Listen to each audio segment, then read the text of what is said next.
बोल जयकारा बोल मेरे श्री गुरु महाराज की जय। श्री अमर ज्योति दर्शन। महापुरुष अपने संकल्प के धनी होते हैं। उन्हें जहाँ प्रेमी पुकारते हैं वे मार्ग की कठिनाइयों का सामना करते हुए जैसे तैसे वहाँ पहुँच ही जाते हैं। ऐसे ही एक बार श्री आनंदपुर में पर्व मनाने के पश्चात आपने शिवपुरी का कार्यक्रम बनाया। श्रीकार से निकलने से लगभग आधा घंटा पूर्व महात्मा ज्ञान शब्दानंद जी सामान का ट्रक भरकर उसी ओर जा रहे थे। थोड़ी दूर आगे जाने पर पता चला कि एक गांव के पास चक्का जाम यानी ऐसी हड़ताल जिसमें सड़क पर वाहनों का यातायात रोक दिया जाता है, चक्का जाम था। महात्मा जी शीघ्रता से ट्रक मोड़कर वापस आने लगे ताकि पीछे आ रही श्री कार तक यह सूचना पहुंचा सकें कि आगे मार्ग अवरुद्ध है। श्री कार के समीप पहुंचकर उन्होंने श्री गुरु महाराज जी से विनय की कि प्रभु आगे चक्का जाम है, पुलिसकर्मी किसी को भी इस मार्ग से वाहन नहीं ले जाने दे रहे। श्री गुरु महाराज जी ने फरमाया उनके ऑफिसर से जाकर बात करो। श्री आज्ञा पाकर महात्मा जी ने ऑफिसर से जाकर कहा कि हमारे श्री आनंदपुर वाले श्री गुरु महाराज जी ने आज ही दोपहर 12 बजे शिवपुरी पहुंचना है, वहां सत्संग का प्रोग्राम है। वह ऑफिसर प्रसन्न भाव से कहने लगा, श्री आनंदपुर वाले महाराज जी, क्या वे इस मार्ग से आ रहे हैं? मेरे हृदय में कब से उनके पावन श्री दर्शन करने की तीव्र अभिलाषा है। आप कृपया करके उनके चरणों में मेरी ओर से विनती करें कि मुझे अपने श्री चरण कमलों में मत्था टेकने का सौभाग्य प्रदान करें। महात्मा जी ने आकर विनय की तो श्री प्रभु जी की कार उस चौराहे पर पहुंची। श्री प्रभु जी ने उस ऑफिसर को देखते ही फरमाया, प्रेमी, तुम्हें दर्शन देने के लिए ही तो हमने यह सारी रचना रचाई है। श्री दर्शनों की दिव्य झलक पाकर और पावन वचनामृत श्रवण कर वह और उसके साथ काम करने वाले अन्य 40 कर्मचारियों के अंतर हृदय में दिव्य आनंद की लहरें तरंगित हो उठीं। इस प्रकार उस ऑफिसर की मनोभिलाषा पूर्ण कर आपने अनूप धाम और पुनीत धाम आश्रम में कृपा फरमाई और समय समय पर इन आश्रमों को अपनी चरण रस से कृतार्थ करते रहे। वर्तमान समय में निजी वाहनों द्वारा यात्रा करने वाले गुरमुख प्रेमी यहाँ पर विश्राम के लिए ठहरते हैं। परम धाम ग्वालियर। श्री सद्गुरुदेव जी महाराज ने सन 1970 में 1970 में दिसंबर मास में श्री संत नगर के लिए प्रस्थान किया। मार्ग में ग्वालियर स्थित जनक बाग परम धाम में एक दिन रात्रि समय संगतों को श्री दर्शन एवं प्रवचना अमृत से निहाल किया। प्रेमियों का उमड़ता हुआ प्रेम एवं भक्ति पथ पर चलने का उत्साह व अभिलाषा ने आपको प्रेम विभोर कर दिया।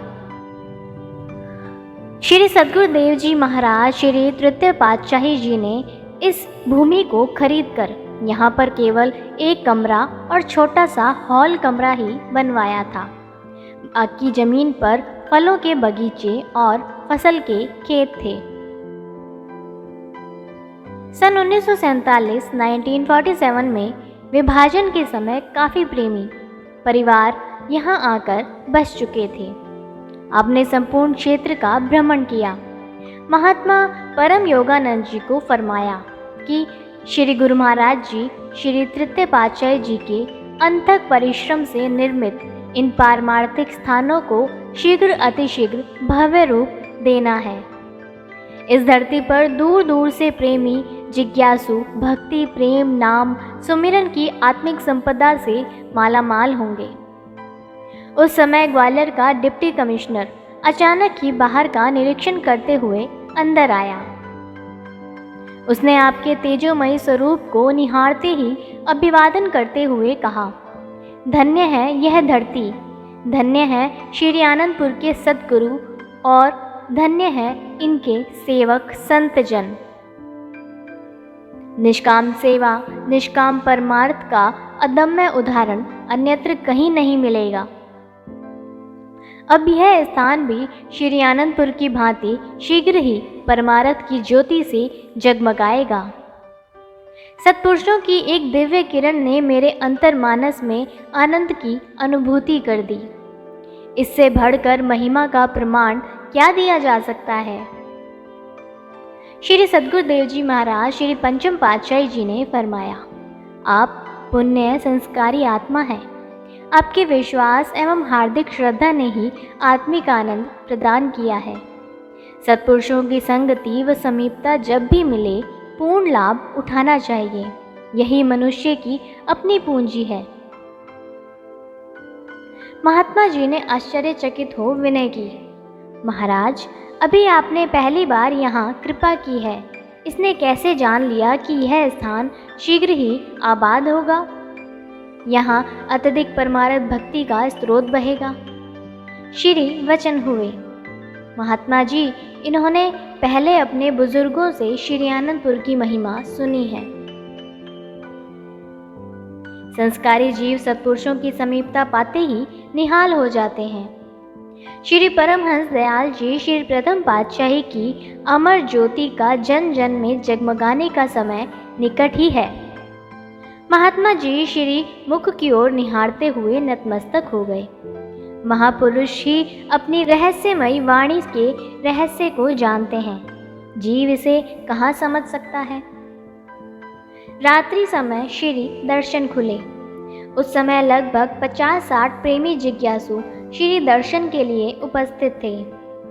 श्री सद्गुरुदेव जी महाराज श्री पंचम पातशाही जी ने उस छोटे से हॉल कमरे में श्री तृतीय पातशाही जी महाराज की श्री मूर्ति विराजमान कर श्री आरती पूजा की, क्योंकि उस समय सब स्थानों एवं आश्रमों पर श्री तृतीय पातशाही जी महाराज की श्री मूर्ति ही विराजमान होती थी। पुनः श्री दर्शन खुले। आपने श्री प्रवचन फरमाए। महापुरुषों का अवतरण केवल जीवों के कल्याण की खातिर ही होता है।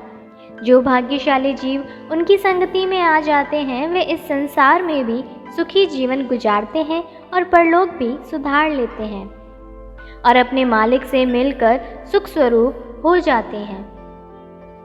आप सब गुरुमुख जन बहुत ही भाग्यशाली हैं जिनको सत्पुरुषों की पावन संगति मिल गई है और सत्संगति में आकर ऐसा विचार मिल गया है, भक्ति के ऐसे साधन मिल गए हैं जिनकी पालना करने से लोक परलोक संवर जाते हैं। हर एक जीव के ऐसे ऊंचे भाग्य नहीं होते कि उसे महापुरुषों की दुर्लभ संगति मिल जाए। आपको अपने ही नगर में भक्ति की संपदा एकत्र करने का आश्रम मिल गया है। यहाँ पर पहले भी महापुरुष श्री दर्शन एवं सत्संग सेवा का स्वर्णिम अवसर प्रदान करते रहे हैं और अब तो मानो आपकी लॉटरी खुल गई है।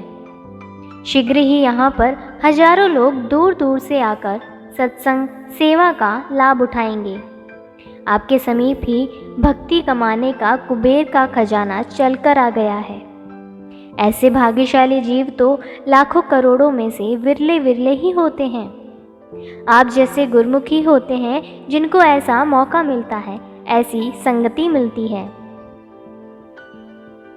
इसलिए गुरुमुख जन इस बात का हर वक्त ख्याल रखते हैं कि हमारा जीवन आम लोगों के जीवन की तरह नहीं है। उन्हें इस बात का पता चल जाता है कि हमारा जीवन बहुत विशेष है, जिसमें हमने मालिक के सच्चे नाम और भक्ति की कमाई करनी है। गुरुमुखों, मानुष जन्म तो कई जीवों को मिल जाता है, मगर इसको पा करके सत्पुरुषों की संगति हर एक जीव को नसीब नहीं होती है।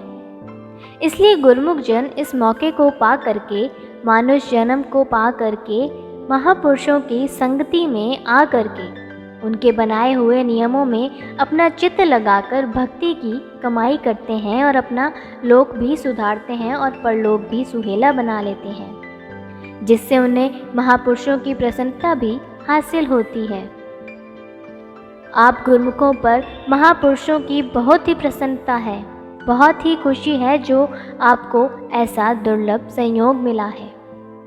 सत्पुरुषों की संगति में आकर के भक्ति की कमाई कर रहे हैं, अपने जीवन से पूरा लाभ उठा रहे हैं, लोक परलोक संवार रहे हैं। यह मानुष शरीर केवल शरीर ही नहीं है, इसमें जो चेतन वस्तु है वह आत्मा है।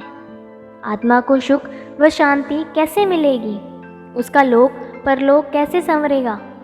यह विचार, यह ज्ञान सत्संगति में आने पर ही मिलता है, भक्ति की कमाई करने से ही प्राप्त होता है। इसलिए गुरुमुख जन हमेशा सावधान रहते हैं, अपने समय की पूरी कदर करते हैं, अपने एक एक श्वास में नाम भक्ति की कमाई करते हैं, जिससे कि उनको लाभ मिलता है। क्या लाभ मिलता है? वे इस संसार में भी सुख से जीवन गुजारते हैं और मालिक की दरगाह में जाते हैं तो सुरखरू होकर जाते हैं। इसी में मानव जीवन की सार्थकता है। समस्त संगत निहाल एवं खुशहाल थी। सबने अपने भाग्यों की सराहना करते हुए श्री परमहंस दयाल जी का धन्यवाद किया।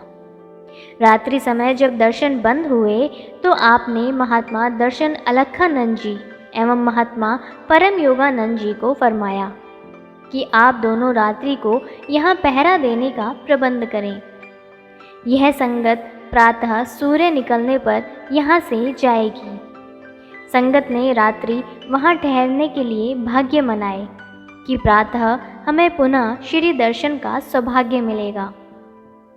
दूसरे दिन प्रातः श्री आरती पूजा एवं श्री दर्शन देकर श्री सद्गुरुदेव जी महाराज ने श्री संत नगर के लिए प्रस्थान किया। 15 दिन तक यहाँ परमार्थ लाभ करवाकर आप वापस श्री आनंदपुर लौट आए। महापुरुष अपने प्रेमियों की भावना किस प्रकार पूरी करते हैं, यह प्रेम की अगाध लीला है। आपने सन 1972 में 1972 जब श्री संत नगर का कार्यक्रम बनाया तो महात्मा शब्द संतोषानंद जी ने विनय की कि प्रभु, ग्वालियर में ही एक छोटा सत्संग आश्रम है, वहाँ बुजुर्ग माता रहती हैं। श्री सद्गुरुदेव जी महाराज उस आश्रम में पधार कर श्री परमहंस महान विभूतियों को स्वयं विराजमान करें। उन्होंने यह भी विनय की कि स्थान छोटा होने के कारण साथ में आई हुई संगत के भोजन का प्रबंध वे परमधाम आश्रम में करेंगे। श्री प्रभु जी का परमधाम से आगे श्री संत नगर जाने का प्रोग्राम था। श्री वचन हुए कि संत नगर से वापसी पर प्रोग्राम बताएंगे। महात्मा जी स्वयं अधिकतर दिल्ली में सत्संग की सेवा करते थे। उन्होंने माता को बताया कि श्री दर्शन का प्रोग्राम बनने पर हम यहाँ आएंगे, तुम हितचित से सेवा करती रहना। वह आश्रम एक गली के मकानों के बीच में था। बाहर अधिकतर उजाड़ था तथा गली में कोई भी उस समय आश्रम में इतना आता जाता ना था। माता ने तो एक ही रट लगानी आरंभ कर दी, मेरे घर राम आएंगे, भीलनी के भाग्य जगाएंगे। ऐसा बोलते हुए वह नाम की धुन में खो जाती। उसकी सुरती पूर्ण तौर से श्री चरणों से जुड़ गई। 15 दिन के पश्चात महात्मा जी को प्रोग्राम विदित हुआ कि सायं समय श्री आश्रम में दर्शन होंगे। 15 दिन के पश्चात महात्मा जी को प्रोग्राम विदित हुआ कि सायं समय आश्रम में श्री दर्शन होंगे। महात्मा जी ने शीघ्र ही सारा प्रबंध करवाया। साथ में 2-4 भक्तानियों को ले गए। श्री कार के साथ एक बस गुरुमुखों की थी। उस समय फ़ोन की सुविधा नहीं थी। अचानक ही सायं समय प्रोग्राम बदल गया। आश्रम पर संदेश भिजवाया गया कि श्री दर्शन कल प्रातः होंगे। तैयार की गई भोजन सामग्री को लेकर परमधाम आश्रम पर पहुंच जाओ। महात्मा जी ने शीघ्र ही भक्तानियों को साथ लिया। ऑटो रिक्शा द्वारा परमधाम जाने लगे तो माता से कहने लगे, माता, हम सब जा रहे हैं, तुम्हें सुबह श्री दर्शन होंगे। पीछे से सावधान रहना। कोई भी दरवाज़ा खटखटाए तो खोलना नहीं। संध्या हो चुकी है। सेवा का सारा सामान आश्रम में ही है। माता ने विनय की, महात्मा जी, आश्रम में मुझे ही रहना है और श्री दर्शन भी मुझे बाद में होंगे। हे भगवान, यह कैसी लीला है। महात्मा जी वहाँ से परमधाम आश्रम में पहुँच गए। माता ने दरवाज़ा बंद कर लिया। मंदिर में बैठकर भगवान को प्रेम भाव के अश्रों से नहलाने लगी। मेहरबान भगवान, सुना तो बहुत है परंतु देखा नहीं। हृदय की पुकार को सुनते हुए मेरे भाग्य में क्या दर्शन नहीं थे। ऐसा कहकर उसने प्रेम विभोर होकर धुन लगा दी। मेरे घर राम आ रहे हैं, अभी अभी दर्शन दिखा रहे हैं। साय समय कुछ अंधेरा हो रहा था। श्री कार ग्वालियर में पहुंची। आपने फरमाया, बलराम, महात्मा योग सत्यानंद जी, बस में महात्मा दर्शन अलखानंद जी को कह दो कि आश्रम पर जाकर महात्मा शब्द संतोषानंद जी से कह दें कि श्री सद्गुरुदेव जी महाराज आपके आश्रम पर पहुंच गए हैं, शीघ्र वापस आ जाओ। भक्त जी संदेश लेकर वापस लौटे तो आपने फरमाया, बलराम, यहीं कहीं पास में आश्रम है, तुम यहीं कार रोककर बीच में बैठे रहो। हम परम योगानंद के साथ जाकर आश्रम ढूंढ लेंगे। तथा यह भी फरमाया कि माता ने हमें ऐसा बेचैन किया है कि ग्वालियर तक पहुंचना भी मुश्किल हो रहा था। गली के अंत तक श्री चरणों से चलते हुए महात्मा जी के साथ आप आश्रम के द्वार पर पहुँचे। आपने दरवाज़ा खटखटाया और कहा, माता, दरवाज़ा खोलो। पुनः महात्मा जी ने 3-4 बार द्वार खटखटाया परंतु माता अपनी धुन में अंदर गाए जा रही थी। पड़ोसी ने अपने घर से बाहर झांका। छत पर चढ़कर आश्रम की छत से आवाज़ लगाई, माता, जल्दी से बाहर आओ, द्वार पर देखो कौन है। आप बाहर से फरमा रहे थे, माता बुला भी रही है और फिर दरवाज़ा तो खोल। माता दरवाजे पर आकर अंदर से ही पूछने लगी, आप कौन हैं जो इस समय आए हैं? मैं भी पक्की हूँ, द्वार नहीं खोलूँगी।